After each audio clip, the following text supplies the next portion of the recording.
पिताजी जल्दी चलिए, वरना मैं आज स्कूल में देरी से पहुंचूंगा। मेरी टीचर बहुत गुस्सा करती है। हाँ हाँ बेटा, अभी चलते हैं, बस 2 मिनट रुको। तभी रमेश की पत्नी कमरे से बाहर आती है और रमेश से कहती है, सुनिए जी, आज शाम को आप ऑफिस से जरा जल्दी घर आ जाइएगा। याद है ना, आज आपको मुझे शॉपिंग कराने के लिए लेकर जाना है। अरे भाग्यवान, इस महीने हाथ जरा तंग है। मेरी मानो तो शॉपिंग का विचार कुछ दिनों के लिए अपने दिमाग से निकाल ही दो। मैं तुम्हें अगले महीने पक्का शॉपिंग कराने ले जाऊंगा। अभी मुझे चलना चाहिए, वरना राजू को स्कूल पहुंचने में देर हो जाएगी। देखिए जी, अब आपके ये बहाने पुराने हो चुके हैं। मैं कुछ नहीं जानती। आज शाम को मुझे शॉपिंग करने जाना है, मतलब जाना है। आगे आपकी मर्जी। अच्छा ठीक है भाग्यवान, अब तुम पूरा घर सर पर मत उठाओ, मैं कुछ करता हूँ। इतना कहकर रमेश अपने बेटे राजू को लेकर वहाँ से चला जाता है। घर से निकलने के लिए रमेश जैसे ही अपनी मोटरसाइकिल शुरू करता है, तभी उसकी माँ उसे आवाज देकर कहती है, अरे रमेश, आज शाम को मुझे कुछ पैसे दे देना।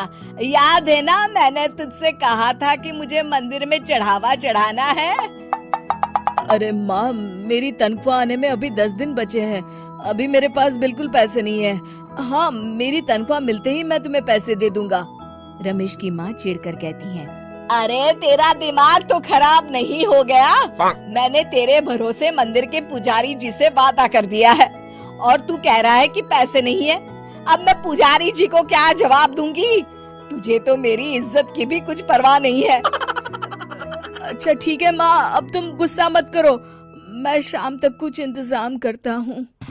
इतना कहकर रमेश वहाँ से चला जाता है। फिर दोपहर को जब रमेश अपने दफ्तर में बैठा होता है, तब उसे अपनी पत्नी और माँ की बातें याद आती हैं। रमेश अपने दफ्तर के एक साथी मोहन से कुछ रुपए उधार मांगता है। अरे भाई मोहन, मेरा एक छोटा सा काम कर दो, मुझे कुछ रुपयों की सख्त जरूरत है। मुझे कुछ दिनों के लिए क्या तुम रुपए उधार दे सकते हो? अरे रमेश भाई, मैं तुम्हें पैसे उधार तो दे सकता हूँ, लेकिन मुझे वक्त पर पैसे लौटा देना। वैसे भी मेरा मानना है कि दोस्ती यारी में कभी पैसों का व्यवहार नहीं करना चाहिए। ये कहावत तो तुमने सुनी ही होगी कि उधार प्रेम की कैंची है। मैं नहीं चाहता कि पैसों को लेकर हमारा रिश्ता खराब हो। अरे मोहन, तुम बिल्कुल चिंता मत करो, मैं तुम्हारे पैसे वक्त पर लौटा दूंगा। फिर मोहन रमेश को पैसे दे देता है। शाम को घर आकर रमेश कुछ पैसे अपनी माँ को देता है और साथ ही अपनी पत्नी को भी शॉपिंग कराने बाजार लेकर जाता है। रमेश की पत्नी और उसकी माँ का स्वभाव जरूरत से ज्यादा खर्चीला होने के कारण दोनों हमेशा बेवजह पैसे खर्च करती हैं। फिर एक दिन, सुनिए जी, अगले हफ्ते हमने छुट्टियों में कहीं बाहर जाने का प्लान बनाया था। आपने पैसों का इंतजाम कर लिया ना?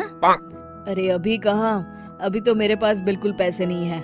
हम कभी और चले जाएंगे। देखिए जी, मैंने सभी सहेलियों से कह दिया है कि मैं बाहर घूमने जा रही हूँ। अगर मैं नहीं गई तो सब मुझ पर हंसेंगी। आप कहीं से भी पैसों का इंतजाम कीजिए जी। इतना कहकर रमेश की पत्नी वहाँ से चली जाती है। वहीं दूसरी तरफ रमेश की माँ भी तीर्थ यात्रा जाने की जिद करती है और रमेश से पैसे मांगती है। फिर अगले दिन रमेश एक सेठ से पैसे उधार लेकर अपनी पत्नी और बेटे को घुमाने ले जाता है और अपनी माँ को भी तीर्थ यात्रा पर भेज देता है। लेकिन जैसे ही रमेश अपनी छुट्टियाँ बिताकर वापस आता है, कर्जदार उसका जीना मुश्किल कर देते हैं। इतना ज्यादा कर्ज एक साथ अपने ऊपर देख रमेश काफी परेशान रहने लगता है।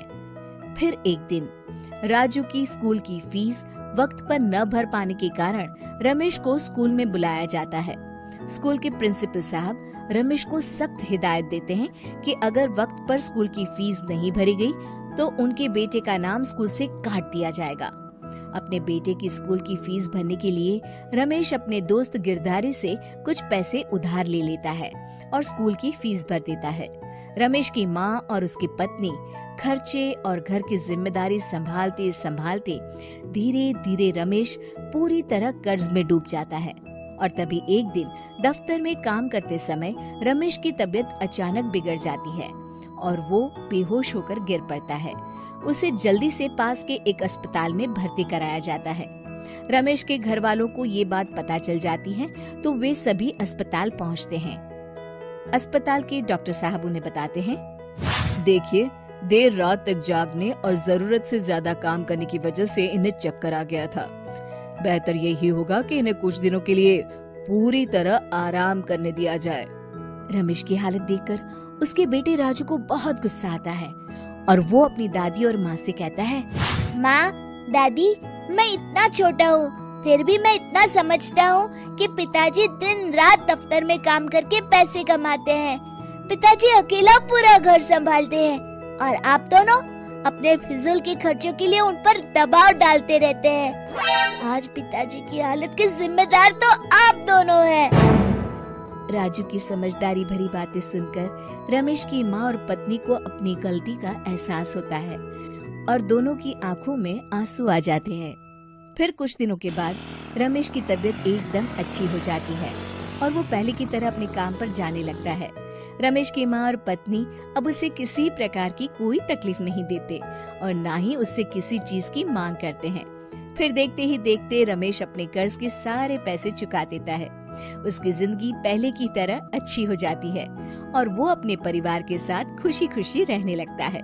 शिक्षा, हमारे रिश्ते एक तराजू की तरह होते हैं जिसकी दोनों ओर जिम्मेदारी और समझदारी का वजन बराबर होना चाहिए।